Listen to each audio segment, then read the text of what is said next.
Okay, Samrud. Firstly, any changes for the next match for India?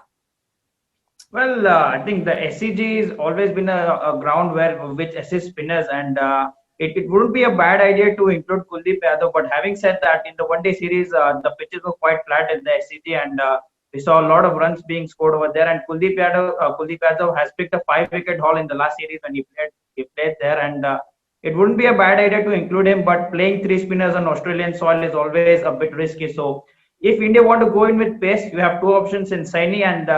There are rumors coming out that Natarajan also has been added to the test squad as well, but I would still go for Navdeep Saini.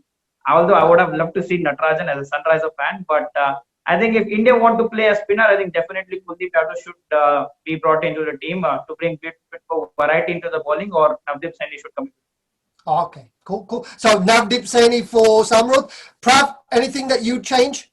Bowling wise, I'd say we'd probably have to wait a little bit to see what the pitch is going to be like, because as someone had said, it is traditionally a bit more of a spinner's wicket, but depending how it turns out, we'd have to make the choice between Saini or Yadav. I mean, I would like to see Natarajan in. I think that'd be nice having the left armour, but I don't know at the end of the day what the wicket's going to be like. But in terms of batting, if Rohit Sharma is fit, I'd like him to come in for Agarwal.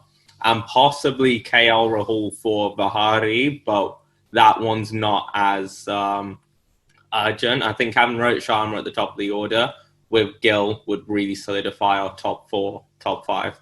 Yeah, no, a lot of fans are saying. And I move to deep. Rohit Sharma. Let's get to Rohit Sharma. Should Rohit Sharma walk into the team? Yes, definitely. So when we see the overall playing 11 and SCG, so in SCG, so I have done my homework. So the first innings average is around 317, second is 313, and then third and second are similar, but on fourth and fifth day, the pitch starts spinning. So the fourth innings average is 168. So that's where spinners become more dominating. So in India, so we have to do one force change because Umesh Yadav won't be available. So as far as the bowling is concerned, we already have two spinners, Jadeja and Ashwin, but I would treat Jadeja as an all-rounder. So here, so if Rohit Sharma is coming in the team, so he would come in the place of Vihari, and he will bat at 5 in my 11. So I'll open with Mayank and Gill, then Pujara, Rahane at 4. I won't change the top 4. Rohit comes at number 5, Jadeja at 6, Pant at number 7. So now the Umesh Yadav place, so Saini will directly come in the Umesh Yadav place. Okay. No, and that seems quite fair enough. Sanjit, over to you. I'm going to ask you a question. KL Rahul or Mayank Agarwal for you? I think I'll stick KL Rahul or Mayank Agarwal, right? Yeah, that's the choice. That's the straight choice. Well, given on the current form, I think Mayank Agarwal is totally out of sort. His technique is all over the place. His backlift, a lot of questions about his backlift, and it's not really clearly working out for him. And I think KL Rahul has experience in Australia, and he has got a terrific ton in SCG in 2015. So I think that actually favors him a lot.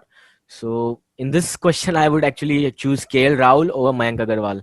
But talking about my overall changes for this test match, I would say that one obvious change is actually Rohit Sharma coming in, but I would actually bring him for Mayank Agarwal, and I would fit Rohit Sharma in the middle order, and I would let Vihari open the innings with Mayank Agarwal. I think this is a very similar opening pair which we saw in 2018 SCG game, where Mayank Agarwal scored that 77 knock to get us off to a good start. It was a tough first session, but Agarwal scored really well. So what I would advise Vihari to do the same, because Vihari is just like Agarwal, he's not amongst the runs. So I would advise that maybe to back his game up a little bit. So maybe the opening position would be ideally suitable for him. He could take his time settling in, and then maybe Gill could rotate the strikes from the other end. And Rohit, we know his tendency to get out to left arm seamers, and probably Stark would have his numbers if Rohit opens the inning. So I believe that the middle order should be a ideal position for him, and I believe that he has a good record in SCG. He has scored 50 and 39 in the last time he played in 2015. So I think Rohit would do well in the middle order. So that will be my two changes in the batting, and one forced change. I think Umesh Yadav is not going to be fit, so I bring in Navdeep Saini as he's the popular choice to replace him. No, that sounds good. And I've said that maybe Rohit at 4 or 5 would be a better fit, because what he'll do, if the ball is old, he'll get his eye in. And then basically when the new ball comes in, he'll already be set. And that wouldn't be a threat. And again, you mentioned the left arm of Stark against Rohit. There's a problem there, but there's a left arm against Mayank Agarwal. As we say, Steve Smith's bunny is Ashwin. It could be... Stark's bunny is Mayank in it, so that's what we've got to be careful about. And Dinesh, straight to you. Somebody's also mentioned on social media Pujara should be dropped. And, I don't think. Yep. Yeah, somebody just said Pujara should be dropped, and I don't agree with that, but I'm sure you won't. But let us why is that? Now, Pujara is someone who may not be amongst runs, but even if he has not performed well, even if he has underperformed, there is quite no one of our team who is actually discussing that Pujara has to be dropped, just because of the fact he may not be amongst runs, but he is doing at least 50-60% of what Rahul Dravid had been doing in his days, actually.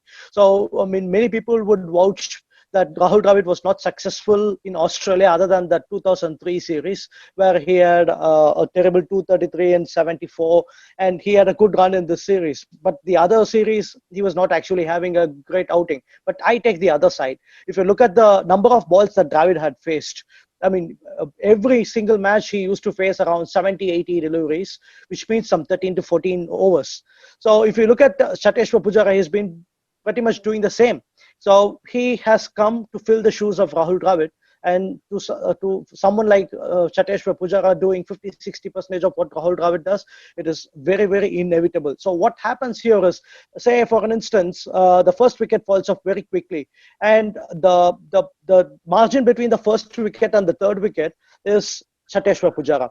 So if Chateshwar Pujara spends some time, say for instance, or 60 or 70 delivery, he'll see through Stark, Cummins, and everyone who were on their spells. So a 10 over or 12 over stand from himself alone, so it will just exhaust the bowling options, or the ball will get older.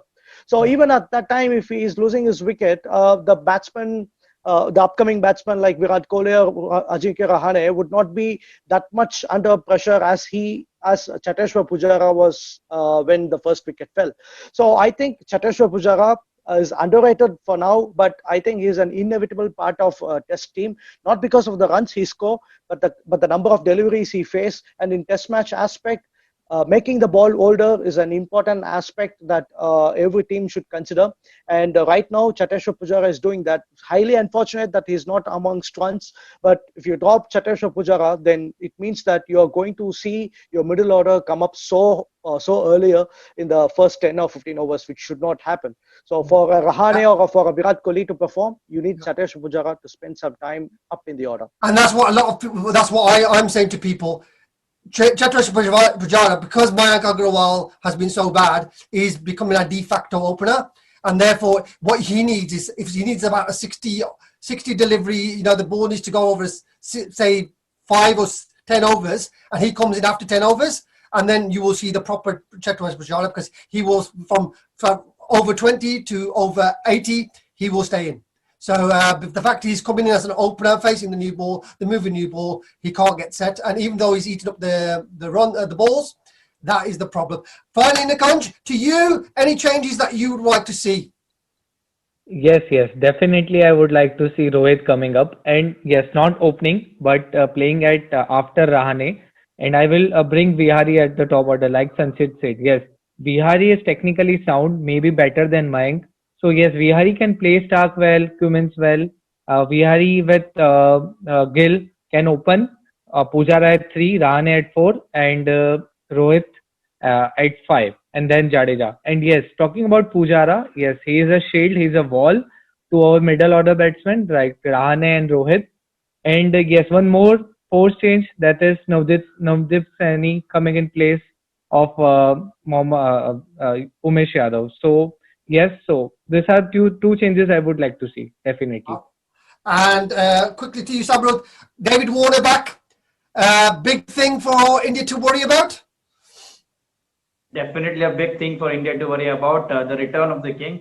Actually, I had two very good news today. India won and David Warner back for the next test. So it was really good and happy news for me. And talking about David Warner, he's always someone who gives us 120% on the field, and he likes to bat that day as well. And knowing David Warner is not someone who will come back whether he's 60 or 70%. But like I said, 120% complete energetic on the field, running between the wickets, and probably one of the best openers going around at the moment in all three formats. And so it will definitely be a big worry for India. And his record against India has been absolutely fantastic. And he's playing in Australia where he just loves to make runs, and not to forget his 330 last year as well. So very dangerous signs for India. If they don't manage to get his wicket early, we could see another 300 coming. Wow. And Prav, Australia's big danger in this match will be? I think having Warner back in actually paves the way for Labuschagne to probably score more runs, because so far, I think he's been Australia's best batsman. Not Steve Smith, obviously. But having Warner in there, even if Warner gets something like a 50 or a 60, and he and Matthew Wade can partner partnership, as soon as Labuschagne comes in, then that's quite dangerous. So I think Labuschagne will probably be their main threat now. Okay, cool. And I'm going to ask the other panel members one word. Deep, who's going to win the next test match and why? Quick answer, please. Right, India. Because India? Because of the spinners, Ashwin and Jadeja. Okay, cool. Sanjit, to you, who's going to win the next test match? India, and the reason is momentum and the spinners. Okay, Dinesh, quick one for you. India, it's due to the momentum and the captaincy shift. Captaincy, okay. And Nikunj, for you? Obviously India, and the reason will be spinners. Pitch will suit spinners, so yes. And Warner struggling against Ashwin. I am excited to see that. Okay, guys, thank you for such a brilliant show. It's been amazing listening to all your views. We will put this out just before the match. So this part will go out just out before the match. And again, we will see who is right and who is wrong. It's going to be a fantastic match at the SDG. India will be well rested with the momentum going in. The new changes will come in. We will see what the dynamics happen. The Warner factor. It's going to be exciting. As I say, I personally think India will win the match because of the two spinners as well. Australia will struggle.